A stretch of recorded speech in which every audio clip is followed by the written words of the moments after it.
All right, so here we go. We're gonna pick up where we kind of left off. You guys, last time we talked, you guys learned how to take a mole and convert it to a mass. And you guys learned how to take the mass and convert it to a mole. Today, we're gonna learn the last branch on the, we got some critics in the back there. But today we're gonna learn the last branch of the mole roadmap. We're going to be looking at how to take the volume of a gas and convert it to a mole, and taking a mole and converting it to the volume of a gas. Alright, so here we go. So what is the volume of a gas at STP? Okay, it's going to be this. 22.4 liters per 1 mole of any gas. That's what you have to know. So if you have 22.4 liters, maybe I could say of any gas, that is going to be 1 mole. That's because gas particles, when they're bouncing around, they make the pressure and they give you the volume. It doesn't matter whether it's oxygen, nitrogen, fluorine, doesn't matter. But it also says at STP. STP, what that is, that's going to be standard temperature and pressure. And I will explain and give you guys those numbers. But STP is standard temperature and pressure. So this 22.4 liters per mole is figured out at this standard temperature and pressure, which I'll show you what that's going to be here in a little bit. Okay.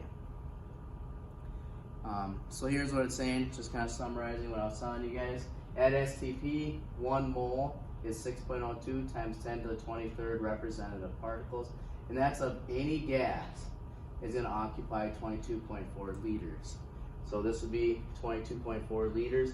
So trapped inside of this box would be 1 mole of a gas, which is 6.02 times 10 to the 23rd particles. And we call that the molar volume, so 22.4 liters per mole.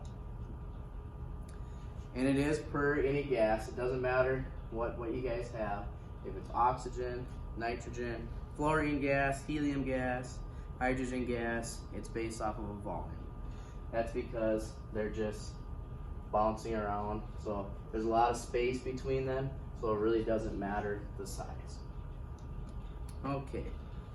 And it's going to vary, so that's why we use standard temperature and pressure.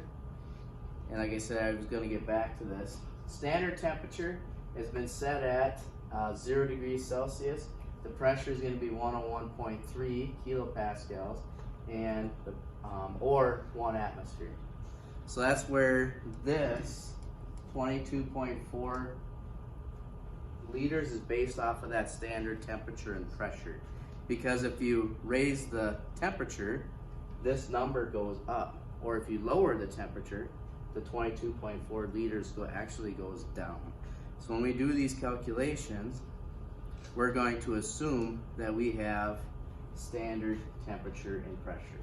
That's why in a lot of your guys' problems, you're going to see how do we calculate the molar volume of a gas at STP. So when you see at STP, that's what it's saying. Alright, so here's kind of how we can convert moles of a gas to volume of a gas. So you just take your X amount of moles and you multiply it times 22.4 liters, and that's going to give you your volume of your gas. So let's look at a problem using that calculation. So we have sulfur dioxide is a gas produced by burning coal. It is an air pollutant and one of the causes of acid rain. Determine the volume in liters of 0.6 moles of sulfur dioxide gas at STP. Alright, so we're starting with 0.60 moles, and we want to figure out the volume. So over here, we're going to say equals liters. And now we're going to use that new conversion factor that we just learned, that we know that there's going to be 22.4 liters of any gas per 1 mole of that gas. And that's based at the standard temperature and pressure. So there's that at STP. All right, so then you just take 0.6, multiply it times 22.4. So 22.4 times 0.6. And I'm going to get 13 liters if I round it to the correct number of significant figures. So let's see if this makes sense. I have 0.6 moles of that gas, okay? And 1 mole is 22.4 liters. If I had 1 mole, I'd have 22.4 liters. I have 0.6 of a mole. So that does make sense that we have 13 liters of that gas.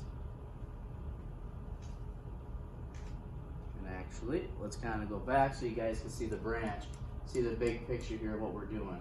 So we're taking, and we're looking at this branch today. So what we did is, we just took the mole, we knew how much we had, we multiplied it by that 22.4 liters, and that gave us the volume of the gas.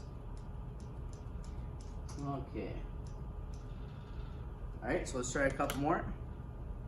It says, what is the volume of these gases at STP? Alright, so we're given moles, and we want to figure out volume. So I can just say liters and liters, that's what we want to get in the end. So we can just set it up. So for every mole of a gas, we're going to have 22.4 liters. This cancels and we're left with the liters. So you're going to take the one, what I would do is I would move the decimal point over 1, 2, 3. It's going to be easier to put in your calculator. 2 times 22.4, and I get 0.0717 liters. So that's with 3 sig figs, because the 3.20 has 3 sig figs, so my answer in the end needs 3. Okay, let's look at the next one. We're just going to take this, multiply it times the 22.4 liters for every 1 mole of a gas at STP. So we're going to have 3.7 times 22.4, and I get 82.9, and that's going to be rounded to the 3 sig figs.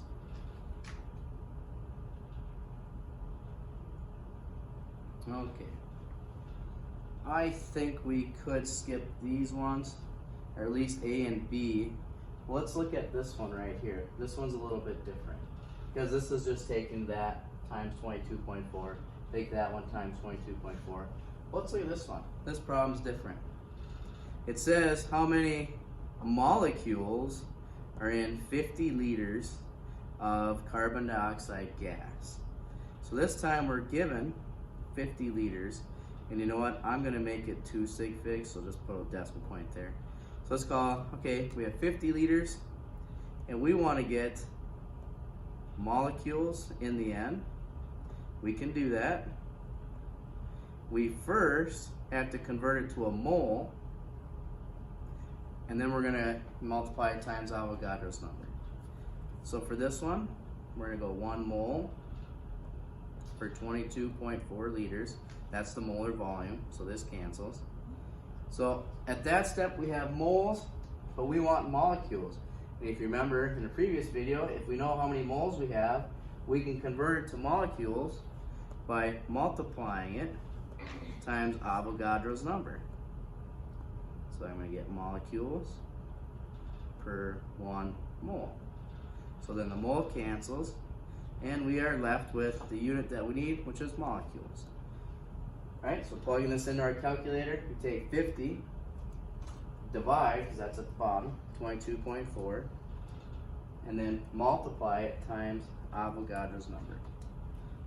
Alright, and I get 1.3, and I'd have to leave it as 1.3 because of the 2 sig figs, 1.3 times 10 to the 24th molecules. 1.3 times 10 to the 24th molecules. So that's kind of a neat calculation. If we have 50 liters of a gas, we can figure out exactly how many molecules that would be. So if you had a balloon, you filled it up with carbon dioxide, and you're able to measure the volume of the balloon, maybe it's 50 liters, you can figure out exactly how many molecules are in there. So kind of a neat calculation.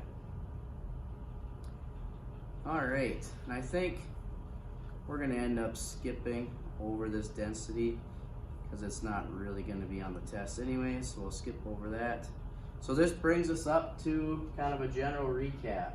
If we know mass, well, for instance, if I know the mass of a gas, I can figure out the volume of a gas pretty easily. All you have to do is divide by the molar mass and then multiply it times 22.4 liters. If I know how many representative particles I have, maybe it's atoms or molecules, I can figure out the mass, I can figure out the volume of a gas, I can figure out how many moles are in there. So this is the mole roadmap. This will be a good study tool for you guys.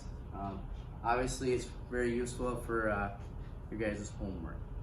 So that kind of wraps up the mole roadmap, and that's it. Yay!